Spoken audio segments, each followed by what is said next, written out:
Hello, everybody, and welcome to another edition of the Gruntsngrumbles podcast. I'm Tom, and I'm Vince. Welcome to this show. Wow, dude, I'm telling you, man, like this weather working outside. Because like I said, I've been outside. Like my face is always red. Yeah, you're tomatoed. Like no matter what, and people are like, "Oh man, you're blushing." I'm like, "From what?"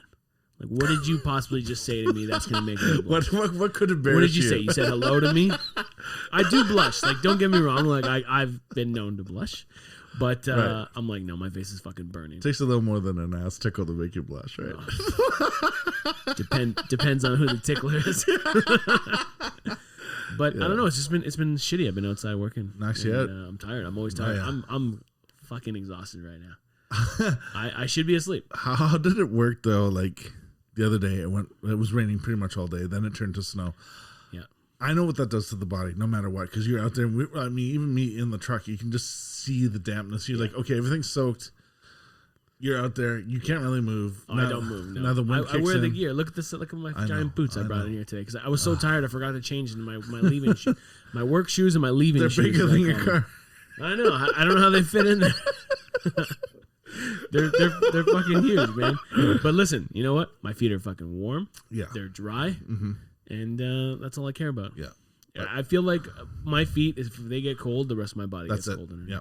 Feet and head, and you're fucked. Feet and head. So I got our toucan, which has been keeping me Beautiful. warm. Yeah. And I put my big old boots on. Awesome. And I got my coveralls, so you don't really, Yeah. Whatever. But it's still, we sent the picture and posted it on Instagram. Yeah.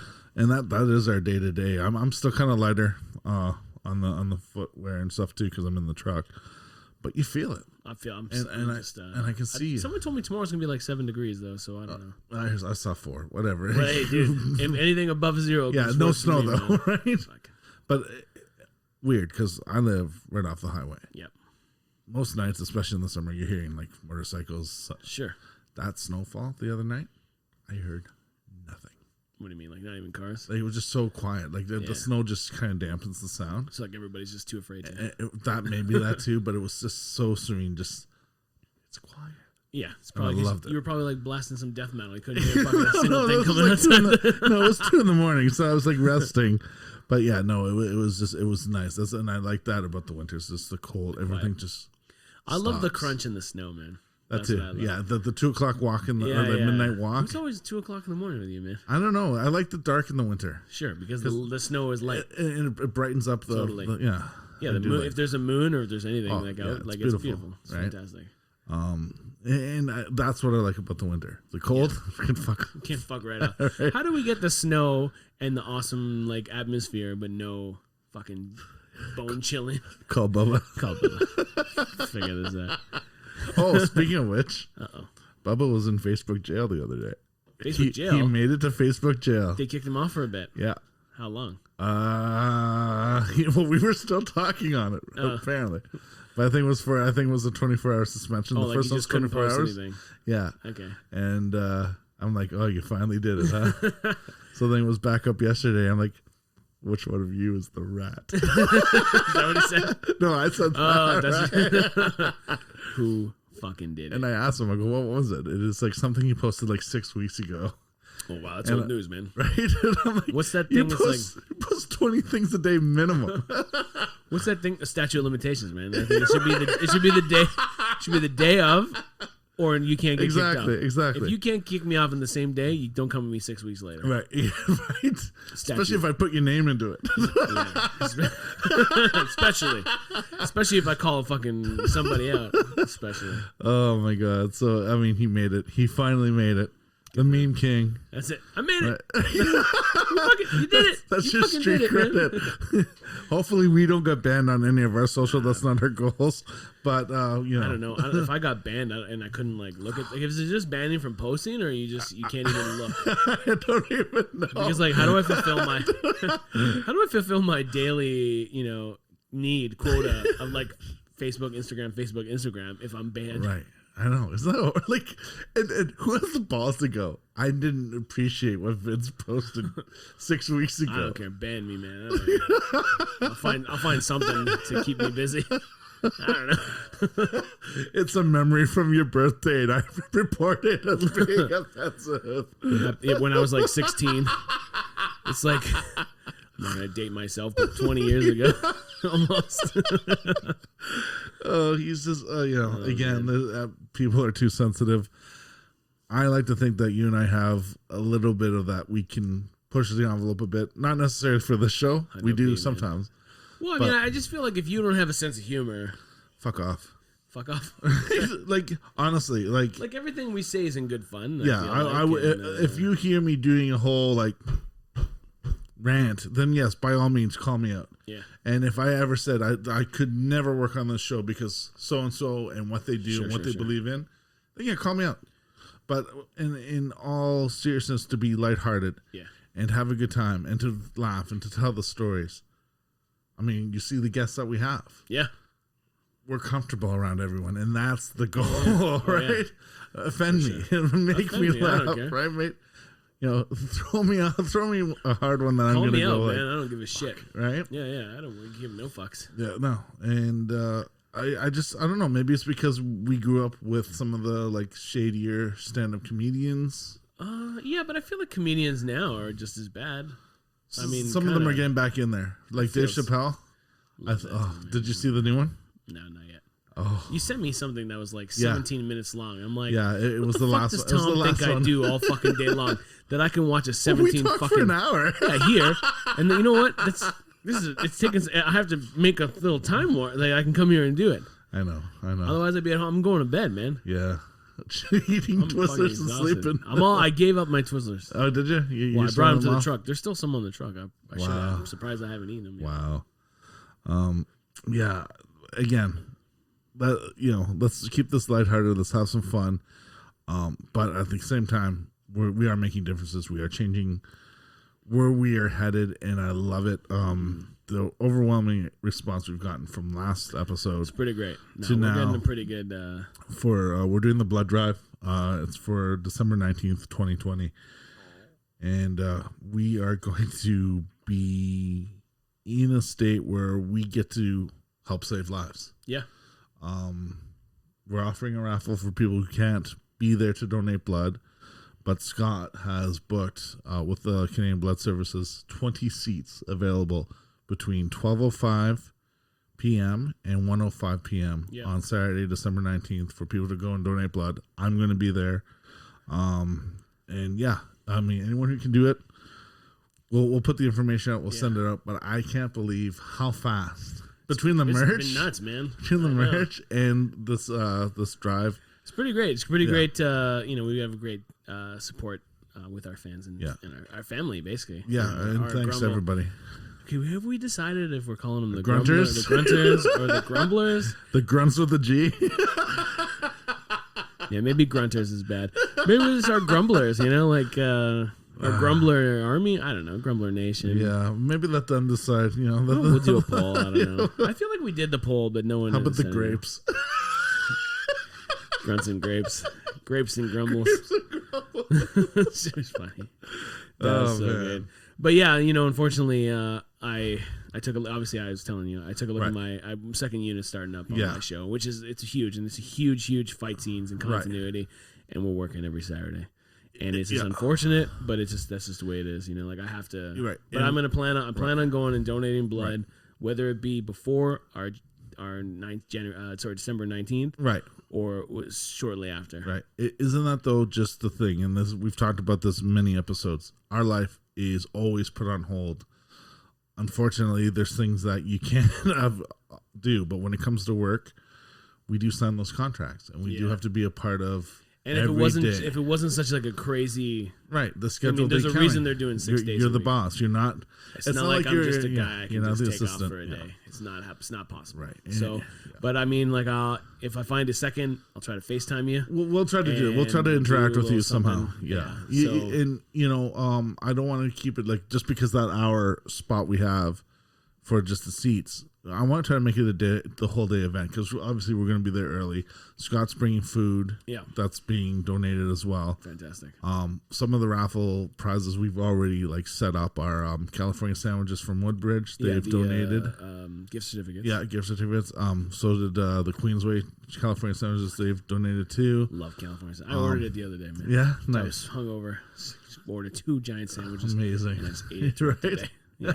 It's fantastic. Steve, our G-Boats Pop Vinyl, and our IT guy who's been on the show before, he's donating a Power Ranger because that's another thing he also collects. And if you follow him through his YouTube channel, he has. I thought he had a lot of pops, and then I see the those are Power not Rangers. I didn't. Where does he? How big is this guy's house, man?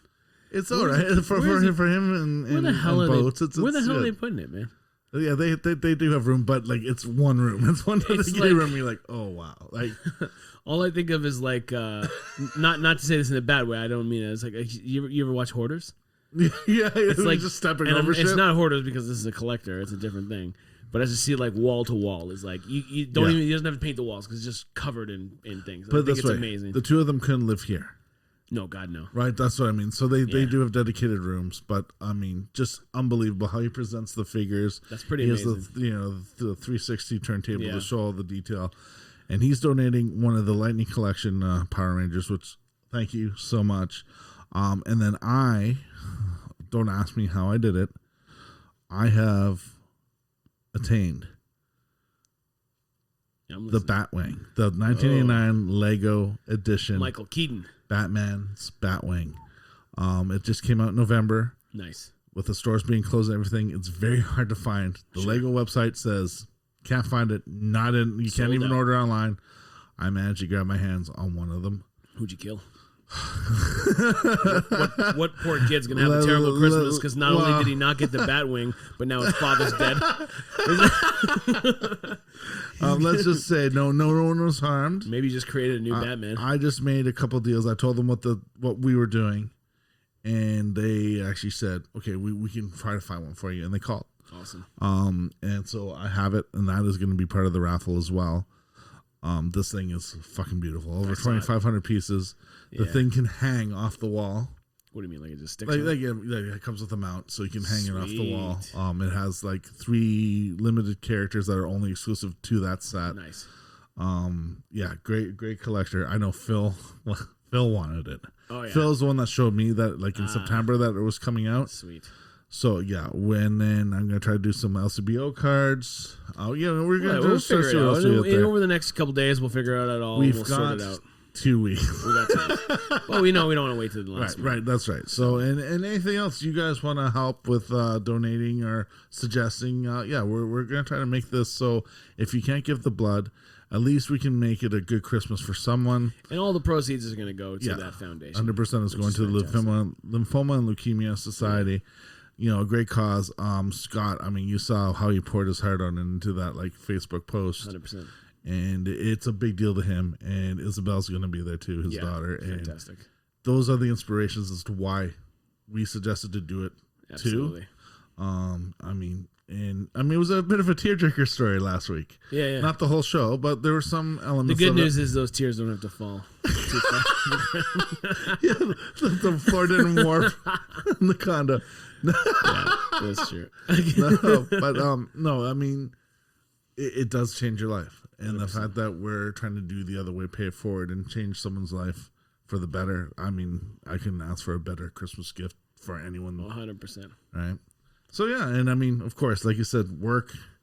I know. It's unfortunate. They try to sucker me too. They said, hey, you want to work on the next thing? I'm like, I can't. Yeah. Right? But again, I'm not in the same situation. I'm not the lead, right? I'm not the one that they're throwing all the stuff honestly, on. I haven't left set. You're supposed to get lunches and stuff like that. You can't. Honestly, there's times here. There's times I can't. I hold my piss for 2 hours. Right. It's crazy. Right. And you're eating here. Sometimes I eat here. You've got 3 trays. Yesterday, I went to grab my food at Wrap just to take home and eat. And by the time I got there, they thought no one was coming for their food, and they threw out my food. So I didn't even get my lunch. And it's just been busy. God. And we're outside, and we're daylight dependent. Are you deeper in the set than you were when we were in it?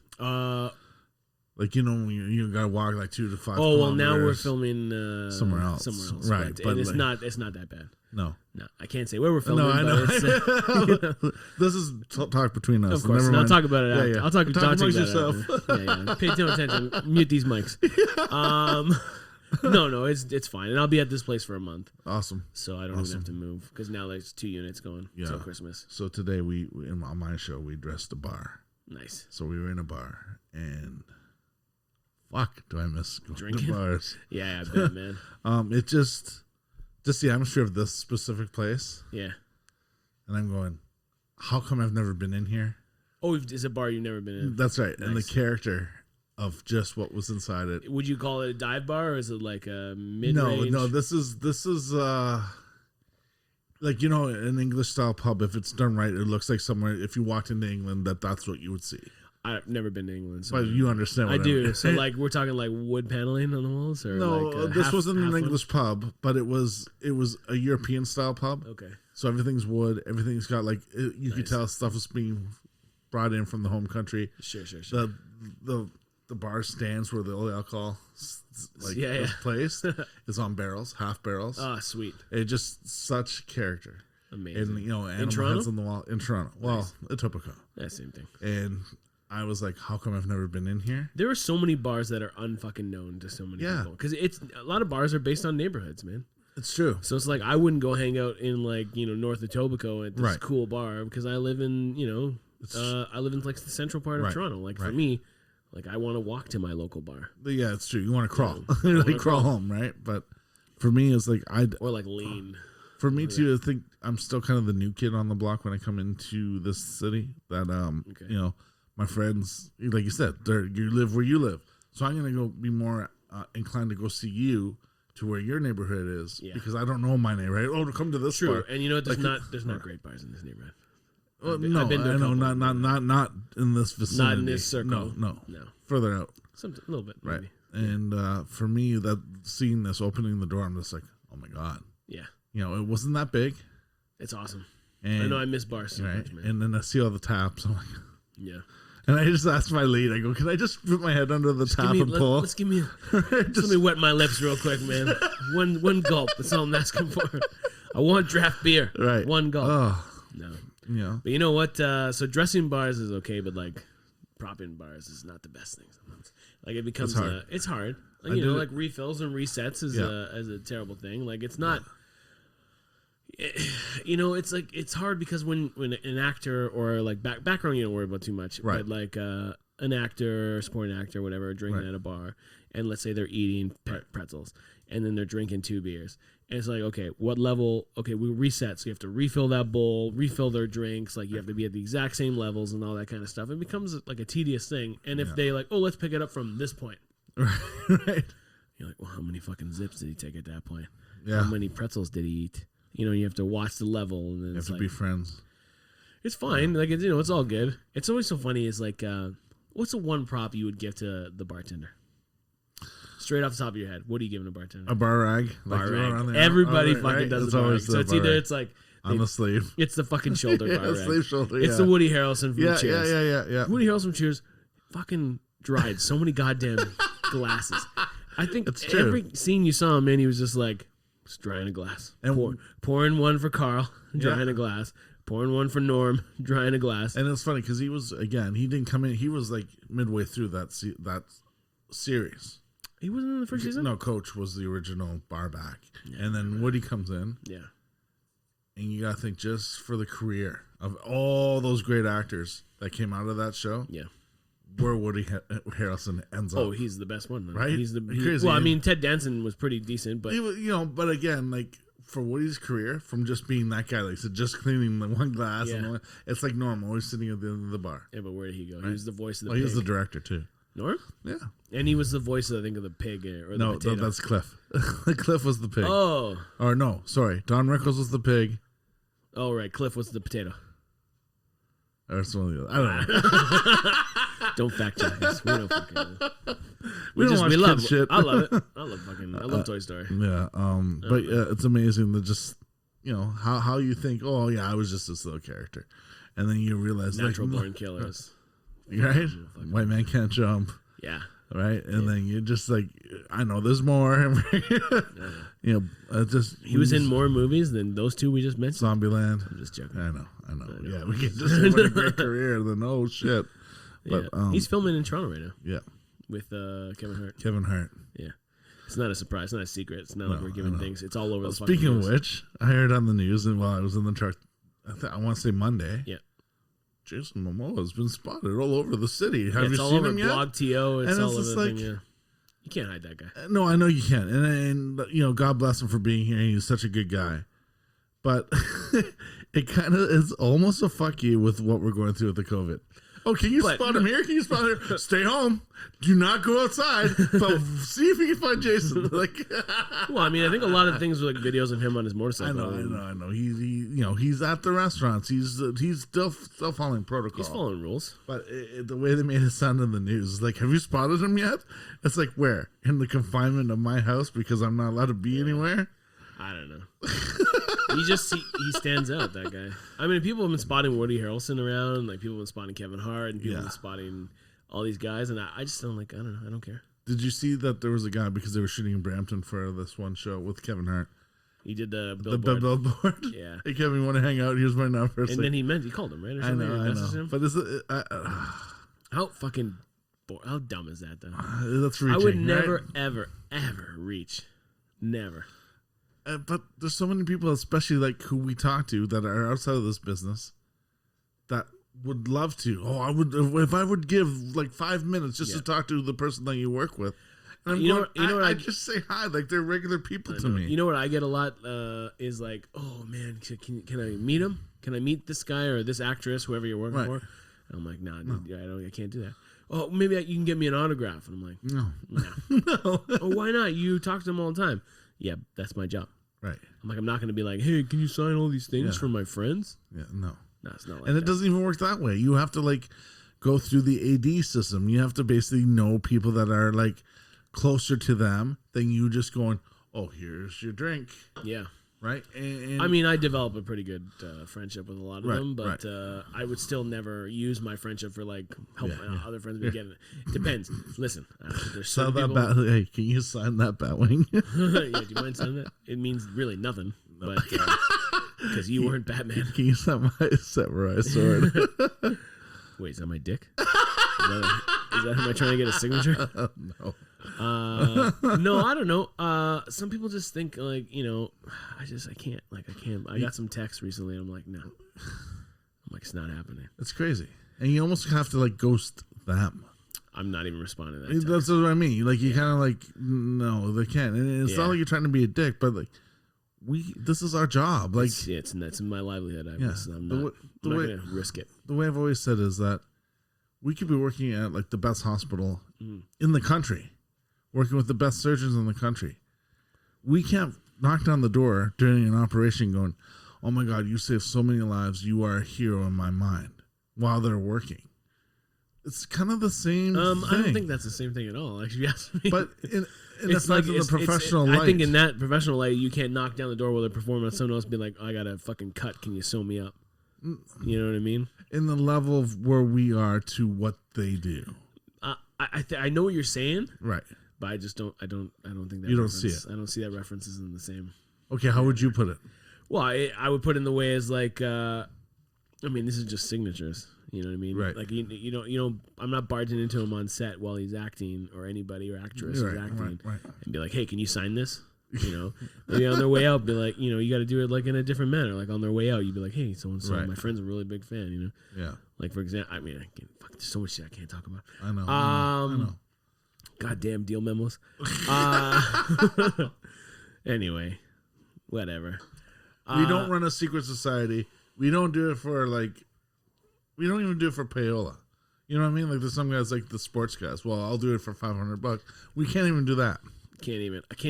I don't. Whatever. You know, but like I'm so my words are gonna like to come out. I'm so programmed. But anyway, no, I cannot do that. No. Answer absolutely question. Not. Answer not. Right. Fuck. Hey, dude, did you watch that Mike Tyson fight? I did not. I watched it. 2 reasons. Okay, let me tell you about it. More than 2, but I'll give you 2 reasons. All right, tell me your 2 reasons why you didn't watch it. Okay, first of all, I had to work the next day. Okay, that's fair. Second of all was last Tyson fight I watched. Was that the ear bite? No, it was 2001 Tyson versus Lennox Lewis from Kitchener, and Lewis won. And this was 2001. This was the Tyson's last fight. Did Lennox Lewis is the one who won the gold medal for Canada? Yes. Yes, I remember that too. And Lewis beat Mike Tyson. He had the reach. He knew how to read him. Like, just keep him away from the uppercut. He's right? He's the quick. Right. He's got to be close to you. Yeah. And I saw Tyson in his prime. Yeah. And I'm going, this feels like shit. And what really capped it off for me is that there was a UFC event, a Saturday night fight. The headliner was a guy I really want to see. Like, I've seen him win, Derek Lewis.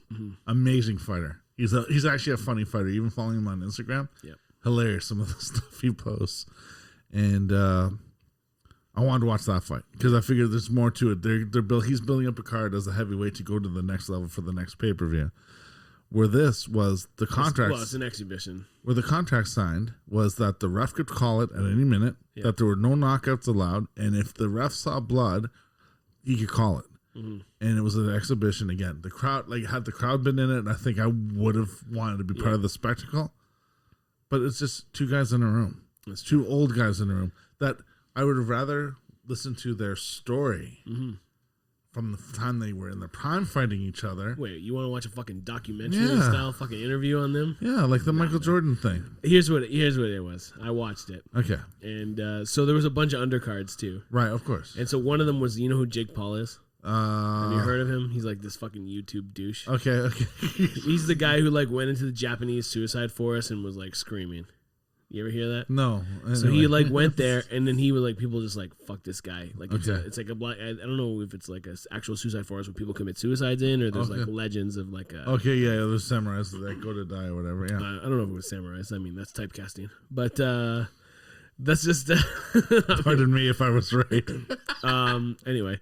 And so he goes into the forest and starts screaming, trying to scare people. Okay. And it's very sensitive place. So he got it was all in the news that this douchebag was causing all this bullshit, and he lost a gajillion dollars of all these things or whatever.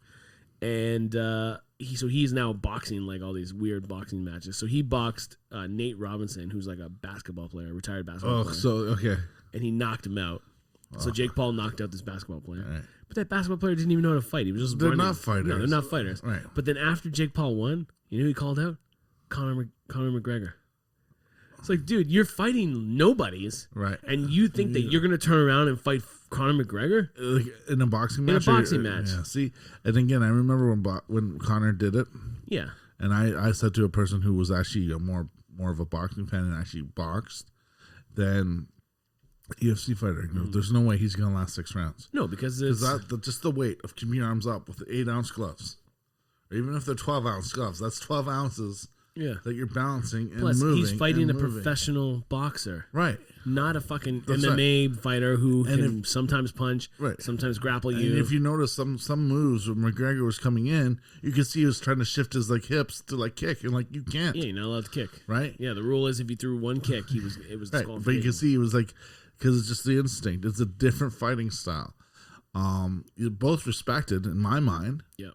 But again, it's just boxing was the first fight. Even take UFC out of it. Yeah. Boxing was the first pugilistic combat sport that you could watch, and Muhammad Ali, Joe Frazier, some of the greats. All of them, even Joe Louis back in the day,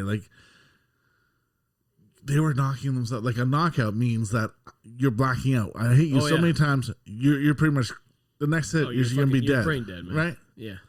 And people, I think, forget that, or they just take it for granted. And you're going, so now you've got Mike Tyson because of the name, and he was an animal in his day. Vicious. Yeah, 90 seconds, and the crowd. People paid thousands of dollars to sit front row for a 30-second fight. Yeah. Sometimes. Yeah, the Nintendo game. He was that big. Yeah, love that game. Right?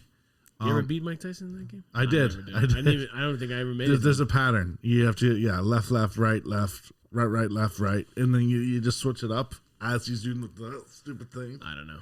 And I didn't think I even got to him. I found the guy behind him, the one before him. Harder? Yeah, with the Macho Man or whatever. He was the worst. Macho Man Randy Savage, wasn't that It guy? was not, no, his name was Macho Man. Whatever. Anyway, but that Mike Tyson's fight, though. Yeah. It was like mostly body shots. Yeah. No one really shot for the head. And they were fucking gassed. And it was like, it was sad watching them fight. That's what I mean. I don't want to lose that legacy. It's like, if I wasn't fucking hammered, I don't know why. It's like relatives I've had that were older and passed on. When I knew that they were fading in health, I kind of backed away from seeing them. I mean, well, that's kind of terrible. It wasn't for the insensitivity. It's just I didn't want my last memory being something that I felt that they were helpless to know who I was. That's fair. That's fair. Right? Mm-hmm. And then that's my issue. Mm-hmm. That's my burden to deal with. But I feel that when you watch something like that, like they're not their best. They're not at something that, like, if you were at the very first Mike Tyson fight, you didn't even know who this kid was. Yeah. And you watch him fight, you're like, this kid's going to go somewhere. That's what I want to cheer for. Yeah, like they're going to fight again, apparently, because I think a lot of the money went to charity. Well, yeah, and that's great, too. Good. But I mean, but he also walked away with millions of dollars. But when I went to the UFC, the Ultimate Fighter finale in Vegas, and the last fight was Steve Wonderboy Thompson. I don't even know who this kid is, right? No clue. He's wearing like the GSP tight shorts. Mm-hmm. He's coming out to the Tenacious D song Wonder Boy. So it's the high pitched song. You're like, this guy, like, who's like, he's skinny as a rail. He's skinny as a rail. As soon as Tenacious D was going, like, I love this. But dude. He's lean as fuck. I'm like, who's this guy? Mm-hmm. And we're just like, this is the headliner, like, and he finishes the fight in a spinning heel roundhouse kick, knocks the guy down. Amazing. Bang, and we're like. Was it quick or like a couple rounds in? It was a couple rounds in, but just the kick, as soon as he got him, down. And we're like, oh my God, we just witnessed this. Like, you can't even watch this on TV. This is so rare. That's dope, man. And that's what makes it for me. I'm like, I want to watch this kid every time he fights now. Every card that he's in, every pay-per-view. You want to see this. I want to cheer this guy. You want to see, like, this guy's the next guy who's going to, like, blow up. And what happened to him after But if I came to him now, like, later on, and even, like, Josh Johnson, like, was in his corner when he was fighting in Toronto. Yeah. When I, if you wait and say even 2 more years now, you're going, this isn't the guy that I watched. So what was his career after that? Steve Wonderboy Thompson, I'm not sure, but he's still fighting. Yeah, but he didn't like go up that way. I think he might be holding a belt. I'm just not sure. I don't know anybody. He might have. Or at one point he did. Yeah. It always fluctuates UFC, and then if you're not fighting for so long, sometimes you go to another division or Bellator, another MMA thing. So depends where his camp holds. There's too many things. There's too many fighting things. There's a fight every Friday and Saturday for UFC. Is that right? Yeah. So is it UFC or like under like the Bellator sort of? No, thing? It's UFC. Yeah. Who's watching all this stuff? Who's just like every Friday and Saturday night you're like, I'm staying home. Well, these days. Supposed to. Yeah, we're supposed to. It's a different story. Now I'm watching more than I ever have, but still, I wouldn't say I'm even an expert at watching it. Yeah. I still think that it's kind of ridiculous watching these 2 grown men grapple each other for 2 minutes. You love that shit, though, didn't you? I don't know. He's got his nuts in his mouth. So, this is the weirdest UFC event. Oh, you're like, I downloaded the wrong UFC fight. What shit card is this? It's the Ultimate fucking Championship. So you know how I like true crime stuff and like I love all that sort of stuff. Yes. There's a sort of a thing that I hate a lot. I hate like unsolved mysteries. Okay. Do you ever watch any of that shit? Do you like? Did you watch the original? What, Unsolved Mysteries? Yes. No, I hate. You were too young. No, I probably watched them here and there, but I hate like going somewhere and then there's no answer. Maybe, yeah. No, I need a fucking answer. So you don't believe in Sasquatch because you don't know if there is one and you don't want to like. Exactly. Okay. I don't believe. I mean, he might be there. It just might be some really fucking hairy dude in the fucking woods. Might be me. Well, he's right fucking here. Somehow someone taught him to fucking read and speak, and he shaves every now and then. Yeah. No, but like, so I watched this this movie this weekend. I can't remember what it was called. There's some Korean thriller, and it's about like these girls getting murdered in the rain in some small city outside. It's a true story outside of Seoul. I'm like, cool. I'm watching this movie. It's fucking interesting. The subtitles kind of like I was hungover, so it was hard to fucking pay attention. Right. But then like at the end, I'm like, all right, we're gonna fucking find this guy.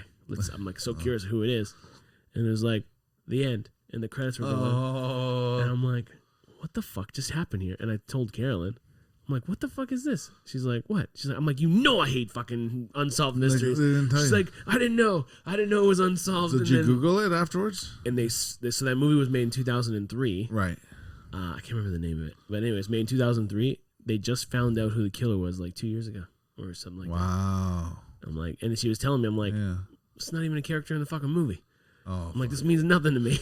Do you remember the movie that came out with Liv Tyler? It was called The Strangers, I believe. So it was these people in the cabin. And this is based on true events. Oh, was it? Yeah. I didn't know. Do you know what the true event was that they based it on and tried to market it as such? What?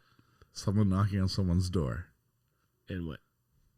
Like a Jehovah's Witness knocking on your door. So let's turn this into a horror movie. That's a true event? That's what the true event is? That's what the true event But that whole movie was about people getting killed in a cabin. I know. But the premise of what they based it on to be a true event was just some random asshole knocking on your door. It's like the premise of Batman is seeing a bat. That's fucking bullshit, man. They didn't say they said it was marketing department I've ever witnessed. Hold the fuck on. Okay. That's they said it was based on true events? Yes. And the true event is somebody knocking on their door. That's it. Batman must be true. Could you imagine? So all superheroes must be true. Could you imagine pitching it that way, though? Guys, we got the best story. This is based on a true story. Really happened. Like, okay, well, let me see if I can put some money into this. Yeah, I'm already got your attention. Right, true event, okay, and it's gonna be scary. Okay, true event and a horror movie. Okay, so okay. There's this cabin in the woods. Yes, these people come and murder everybody. Whoa. What happened after that? What's the true part of this? You know how someone knocked on that door? Yeah. That's it. That's the shit. Market that. I'd be like, are you fucking dumb? Get the fuck out of my office. Get the fuck out of my office. I'm like, just let me see the script. I'm not marketing this as a true event. I'm marketing this as a horror movie. That's it. Yeah. Why did it have to be a true event? Nothing on that made me. Did you watch the movie? No. Okay. No, I watched the trailer. Right. And I'm like, this is weak. Like, this is not for me. I don't know. I'm sure it could have been a good movie. But maybe that's how they had to have the drug, because maybe they tested it. Maybe and they said, we got to give it something. This is stupid. Like, where the fuck are you getting this from? Well, it's based on a true story, you know. And they go, oh, okay. And then when you find out what the true story is, okay, someone came to someone's house, knocked on the door. Knocked on my door. Could have been them. Have you talked to God today? I'd be like, are you on drugs, man? I'd be like, are you currently on some fucking crazy drugs? You want to sell it to me? Give me some drugs. I want to. Speaking of that premise, I'd love for your brother to be a producer, to hear these pitches and see if he would pitch them. Right? guys, you should hear this story. I heard somebody pitched to me the best fucking thing ever. What is it? Well, sit down. Why don't you sit down? All right. There's a knock at the door. All right, go on. All right, this is a true story. That's it. In between bong hits, he'd be like, okay, I can work with this. You can sell this as a true story. You know, it was a good movie, Cabin in the Woods. You watch that one? I love that one. Fucking good. It was fun. Thor was in that. Yeah, it was fun. You remember how he died? In that movie? He drove a fucking dirt bike over the cliff. No, into a fucking screen that killed him. Yeah, because he couldn't. There was no getting out. Yeah, I did like it. No spoiler alert. That movie's 100 fucking years old. I do like it, and I liked it because it was fun. I like the ones that you don't take too seriously. Oh, I love it. Okay, so here's the story. Yeah, go ahead. Yeah. So a couple years ago, when we weren't really like dying in the industry, but we're just trying to come back up from like. Mm-hmm. We were busy. We weren't busy. We're trying to get busy again. Let's draw these people. And, you know, when we do that, we're shopping with new producers that may or may not have ever been in Toronto. So we're trying to give them the draw. Sure. So people that we know, that you and I know mutually, were told by upper people. Sure. Give this production studio a chance. Because they haven't been here before. They say that forever. Right. They're dangling a carrot in front of us. Yeah. So take it as such. But they promise that the next thing is going to be a feature. Sure. So they're telling this to 2 veteran people, and I'm not going to give away the names. The people that listen to them. It's not important. So they go, okay, let's play the ball. Sure. So they go to the office, they talk to the producer, and the producers give them the spiel. This is what the show is, and we don't have the big budget, blah, blah, blah. And they go, okay. And they go, plus, we're trying to bring a feature. Okay, what's the feature? Yeah. Ready? Purge 4. Purge 4. Yeah. Nice. Are you kidding me? This is the big feature? Purge 4. Dude, I love the Purge. Man. I know, but we win Oscars in the city. Yeah, but they win why Oscars is that in a lot of cities. But that's not like a brand new movie. And what do you mean you're trying to bring it here? And that's what I mean. You've made fucking 3 of them. And that's what I mean. So, but not in this city. So you're bringing the 4th one that may not make your money back. It's also like doing like all the Saws. Yeah, well, all the Saws were shot. I know, here. but then they make them for no fucking money. Yeah, I know.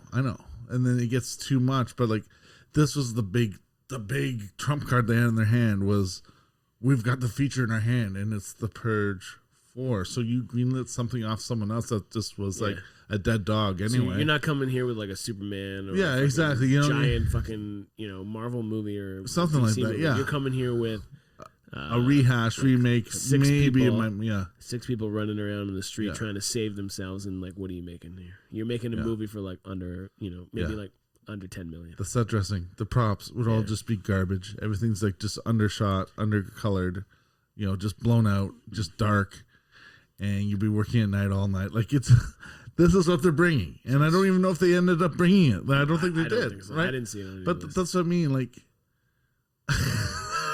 we need to be the producers. We need to see what these scripts are like and go, this is the card. I know, but you're looking at some of these that are like the shittiest scripts, right? And then the biggest movies. And did you see the meme that Beth posted the other day? Which one? Whenever it's a shitty show, just add a food scene. When you don't know what to write for dialogue. When you have nowhere to, you can't afford a location and food, shoot at a restaurant. Yeah, I know it's dumb. Listen, food, like, it's hard, man.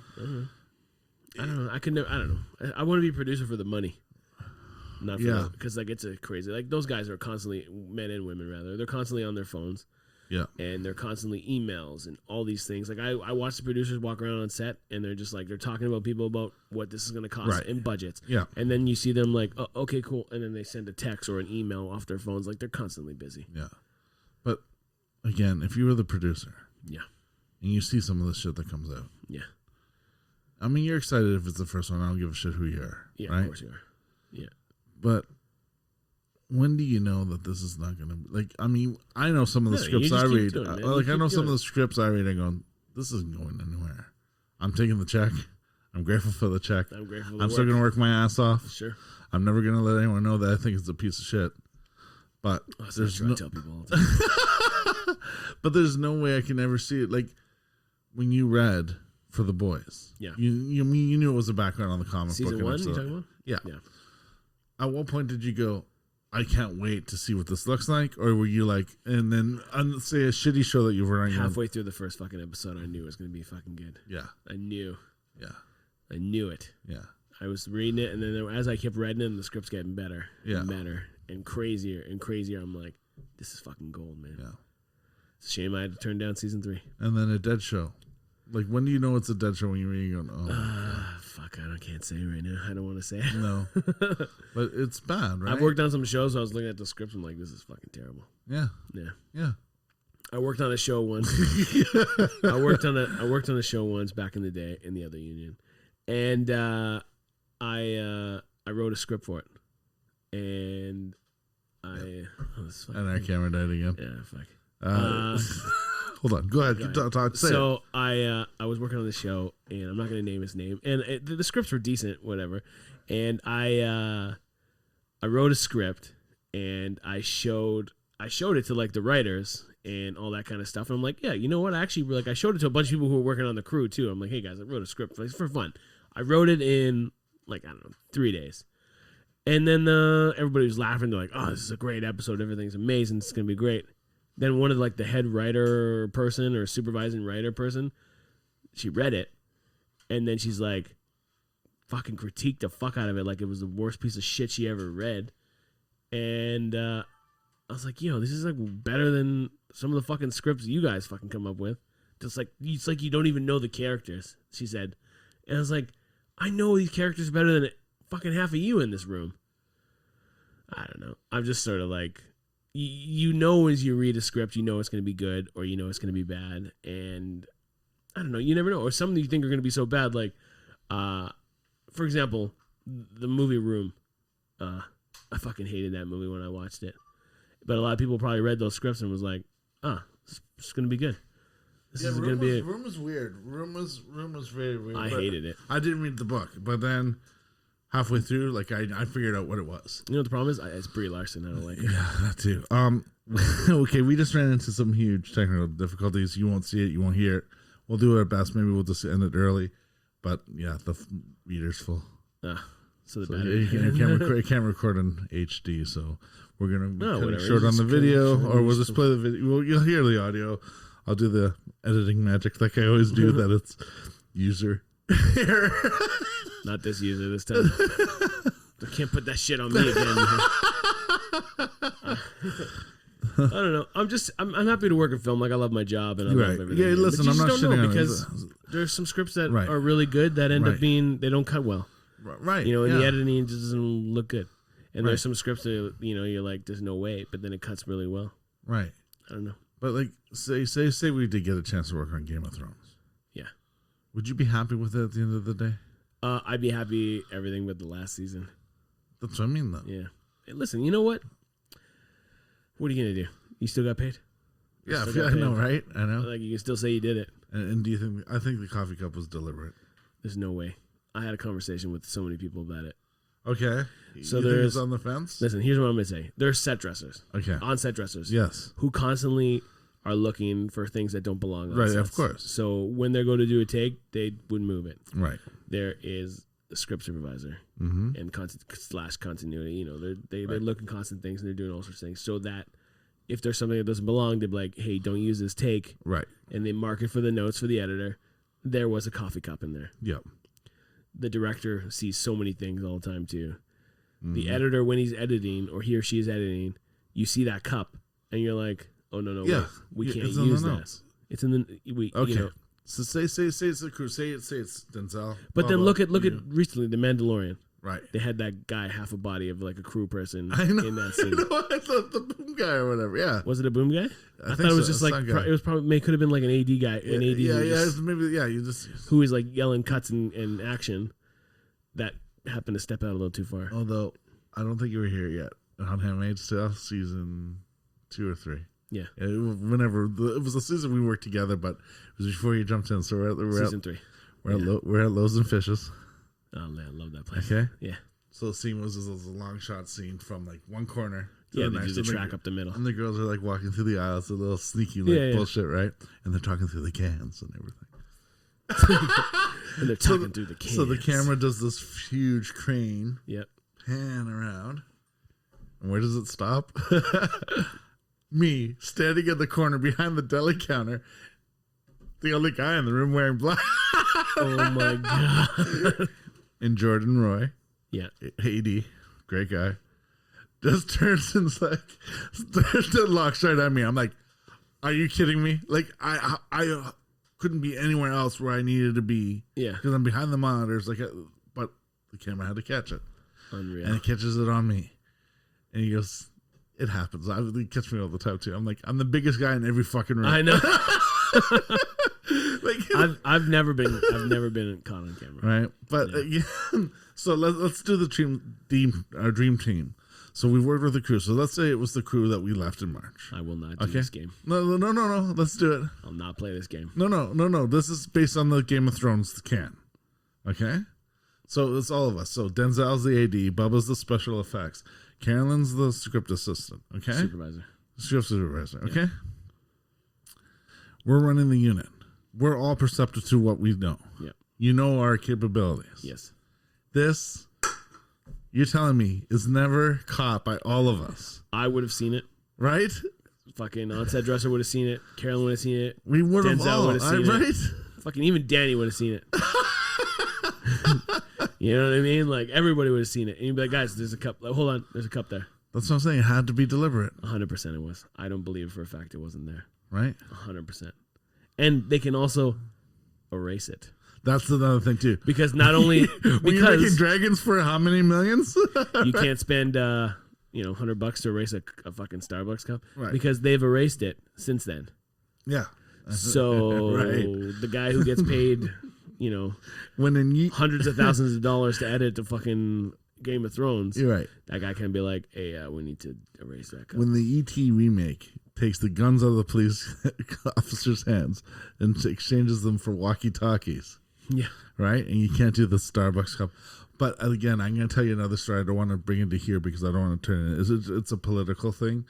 But I think there was another thing going on. And a lot of it has to do with after. Okay. Post. And a lot of the posts aren't unionized. So when you come into, what was the one with the tiger and the boat?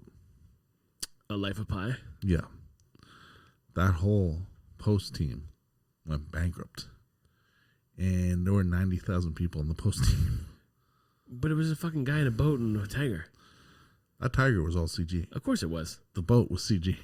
The boat was CG? It was a green screen. The whole show. They couldn't do a fucking boat in the green screen. They had to fucking green screen the boat. Would you want to be in a rowboat with a tiger? Well, not a real tiger. Obviously, you CG the fucking tiger, but the sailboat could have been real. Guys, he's growling a different tune today. When's the last time he was fed? No, man, you could have had a real sailboat in the green screen. He's pawing at me. His claws are out. No, man, like they could have done. Its pink thing is staring at me. Oh, God. They could have like obviously CGI the tiger, but they could have had a real sailboat, man. When we did What We Do in the Shadows, right? Season 1, we green screened them rowing across the Hudson River. Okay, okay, right. But we put them in a fucking real boat with sail, like not a sailboat, but it was a rowboat. Right, and they were really, yeah. they were no water. No, it was just there. Just them rowing. Okay, just them rowing, yeah. And then they CGI'd the fucking water. Well, we couldn't go to the fucking Hudson. I mean, I guess we could have. Heaven forbid Taika gets dysentery. I think they fucking cut that scene anyway. But I don't remember. Anyway, they could have had the boat. Doug Jones, though. I worked with Doug Jones. Okay, yes. You know who Doug Jones is.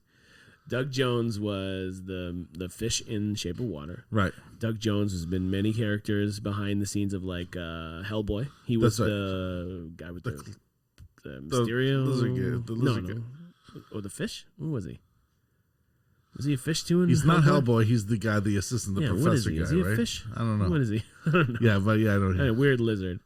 And anyway, so he's the guy who does all like he's the monster guy. Yeah. So there's been like documentaries about him. There's been like in-depth interviews. He was Pan's Labyrinth. He was the guy with the hands and the love eyes. that. So fucking cool. And he was on What We Do in the Shadows. Right. He was the old vampire in season 1. Okay.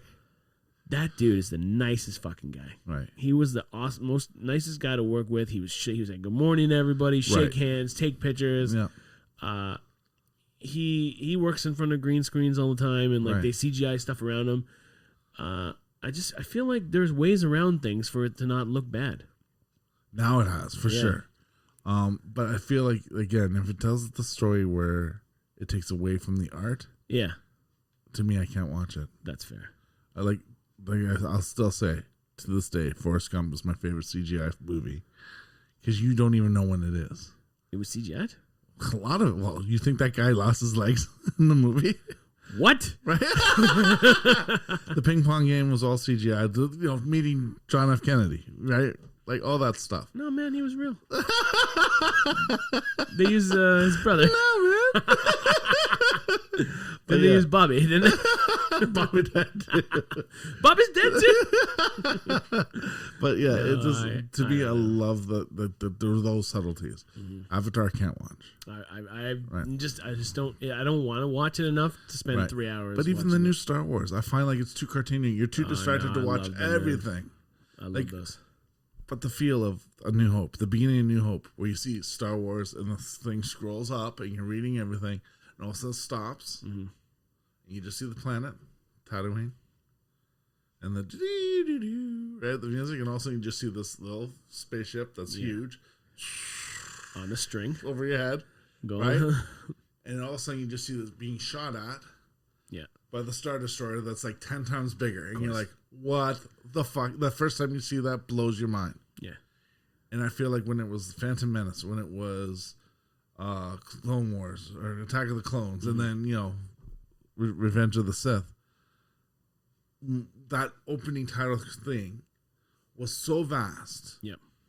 That you had to watch everything, and it was too much. There's so much going on. It's like now it's like where am I going? I'm gonna like get a seizure just trying to watch one TIE fighter or watch. Oh look, there's something that the Easter egg that you're supposed to watch. So true. And it takes the magic out of it because it doesn't. I mean, like you can't do real spaceships, right? You can't do real Aquaman. You think they're in the fucking water? You mean he can't hold his breath for 2.5 hours? And like you think King of the Sea, my ass. And like all sorts of movies like that, like Aquaman and like any of the Batman, Superman movies, like any Marvel movie, like Robert Downey Jr. stopped wearing suits. They CGI the suits on him for like after Iron Man 2, and everything's CGI. Yeah.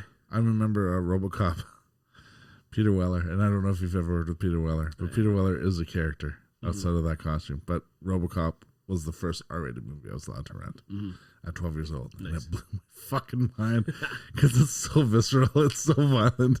There's so many things that maybe I shouldn't have seen at that young of age, no shit. But it's still awesome. And by the second movie, he was like, "I'm tired of the suit." Yeah, this is the reason why Michael Keaton didn't play Batman. He was tired of the suit. After the second one. And so RoboCop's this metal suit. Yeah. Peter Weller's not that big of a guy. He's maybe 5'3". Yeah. Is he? Yeah, right? Shut the fuck up, man.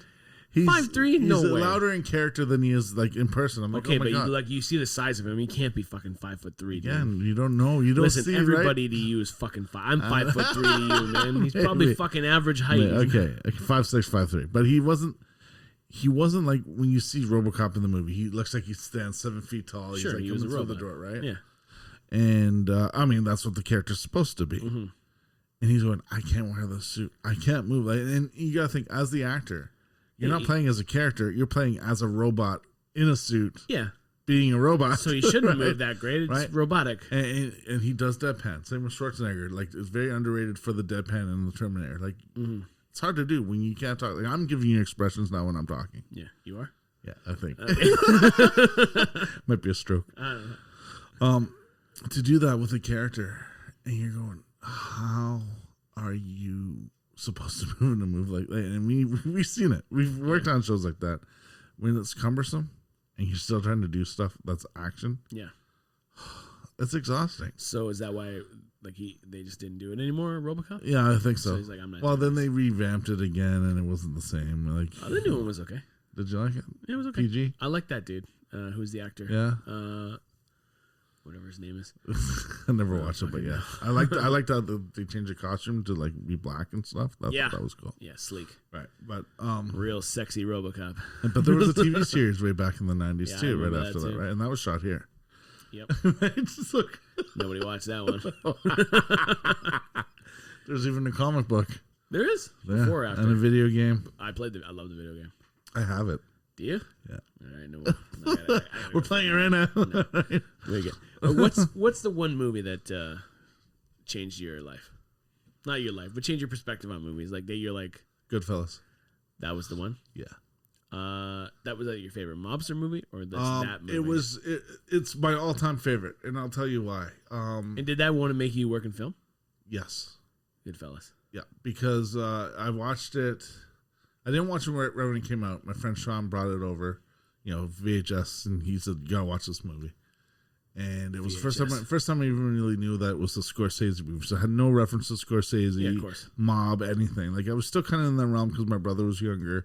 It was still kind of Disney-esque. Like I said, I watched RoboCop was the first R-rated film, but we were renting movies like kind of on a weekly basis. So we get like a Disney cartoon, and then we get something that was, Kindergarten Cop or Home Alone, right? Stuff like that. A little risque. Right. So now I'm watching this. Yeah. And it's a true story. And it's not inspired by a knock on the door. This is like, I can't be who I am anymore because I'm going to be killed once I tell this story. It's based on a true story, based on a... real true. No. It's a delicatessen. and there was once a guy who went into a deli and bought some salami, and that's how Goodfellas has been.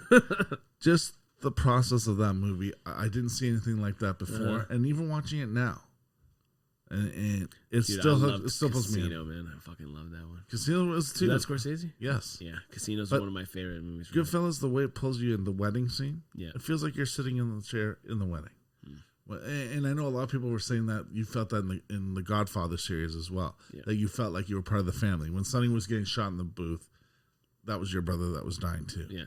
But I felt it more in Goodfellas. There was something that with Henry Hill's character, played by Ray Liotta, which was his first role ever. Ray Liotta's in like every gangster movie as an Italian. Right. Is he Italian? No. I don't think he is. Well, Liotta, he is. He's Italian. We'll look it up. But that was his first role. Yeah. First role in anything was Goodfellas. Good for him. Right? What's he doing now? He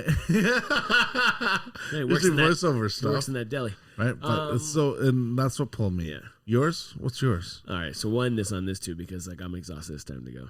The movie that changed my life, made me want to work in film. Lady and the Tramp. Okay, so no. I think The Terminator for me was one of those. Yeah. The first one.